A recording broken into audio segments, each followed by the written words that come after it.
অনেক সহ্য করেছি, এবার একটু উত্তর দেওয়ার পালা এসেছে। তো সবার প্রথমে তোমরা একটা ক্লিপস দেখো, আমি ক্লিপসটা দেখাচ্ছি তোমাদেরকে, তারপরে বলছি আমি পুরো ব্যাপারটা। যারা আমাকে নিয়ে ভিডিওগুলো করছিস আর উল্টাপাল্টা গালাগালি দিয়ে কথা বলছিস, তাদেরকেই বলছি তোরা কি মূর্খ? হ্যাঁ মূর্খ।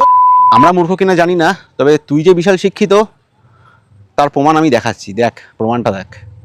যারা এই বাইক নিয়ে যে ভাড়া খাচ্ছে আনলিগাল ভাবে হোয়াইট নাম্বার প্লেটে, কি আরে বলুন কি? যারা এই বাইক নিয়ে যে ভাড়া খাচ্ছে আনলিগাল ভাবে হোয়াইট নাম্বার প্লেটে যেভাবে অনিয়ম ভাবে কথাটা আনলিগাল নয়, কথাটা হবে হচ্ছে ইললিগাল, ঠিক আছে? আগে জান, বোঝ ব্যাপারটা কি, তারপরে একটা কমেন্টস কর, ঠিক আছে? আনলিগাল বলে কিছু হয় না, ঠিক আছে? ইললিগাল হয়। ছোটোবেলা যদি স্কুলে গিয়ে বিড়ি ফিরি না টানতিস তাহলে হয়তো এইগুলো তুই একটুখানি বুঝতে পারছিস ভালো করে ব্যাপারটা। তোর সুশিক্ষার আরও কিছু প্রমাণ দিলাম, যে প্রমাণগুলো দেখে না অটোওয়ালা দাদারা ভাববে, যারা এখনো ভদ্র সভ্য আছে তারা ভাববে যে এরকম ছেলেও আমাদের মধ্যে আছে। দেখ ভিডিওটা। যারা আমাকে নিয়ে ভিডিওগুলো করছিস আর উল্টাপাল্টা গালাগালি দিয়ে কথা বলছিস, তাদেরকেই বলছি তোরা কি মূর্খ? হ্যাঁ মূর্খ তোরা? বাচ্চাগুলোকে গালাগালি দেওয়া।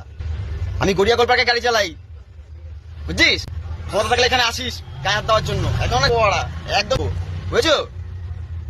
নেক্সট ভিডিও, আরেকটা ভিডিও দেখো তোমরা, আরেকটা ভিডিও দেখো। এই যে গাড়ির নাম্বারটা, এই যে গাড়িটা হোয়াইট নাম্বার প্লেটে ভাড়া খাচ্ছে, রাত আবার আমাদের উপর গরম নিচ্ছে। হ্যাঁ, এই বেআইনির কাজগুলো আমাদের থামাতে হবে। আর যদি প্রশাসন না কিছু করতে পারে তাহলে প্রশাসনের বিরুদ্ধে আমরা কি আন্দোলন করে এইগুলো থামাবো। তো এই ভিডিওটায় তোকে কি গরম নিল ভাই?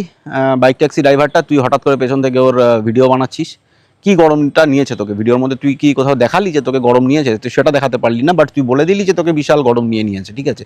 এমনকি তুই সরকারের বিরুদ্ধে গিয়েও আন্দোলন করবি যদি সরকার আমাদের বিরুদ্ধে কোনো স্টেপ না নেয় তাহলে, তাই তো? না, আমাদের বাইক ট্যাক্সি ছেলেরা তোকে কিছু বলছে না মানে তুই এই ভাবিস না যে তারা কিন্তু খিসি দিতে পারে না, ঠিক আছে? তারাও কিন্তু খিসি দিতে পারে, কিন্তু তোর কান গরম হয়ে যাবে ভাই, ঠিক আছে? আমি বারবার বলছি এরকম করিস না। তুই তো একটা নির্দিষ্ট রুটে গাড়ি চালাস, ঠিক আছে? গড়িয়া থেকে গোলপার্ক রুটে তুই গাড়ি চালাস। তো আমি একটা জিনিস কিছুতেই বুঝতে পারছি না যে তোর সমস্যাটা হচ্ছে কোথায়, তোর কোথায় সমস্যা হচ্ছে? তোর রুটের প্যাসেঞ্জার নিয়ে চলে যাচ্ছে তো, মানে তোর স্ট্যান্ড থেকে প্যাসেঞ্জার তুলছে কি আমাদের বাইক ট্যাক্সি ড্রাইভাররা?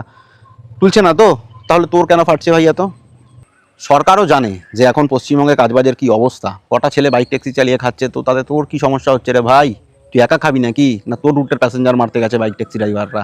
যতদিন সরকার চাইবে ততদিন সাদা নাম্বার প্লেটেই বাইক ট্যাক্সি চালাবো। তোর যদি কিছু করার ক্ষমতা থাকে তাহলে করে নিস।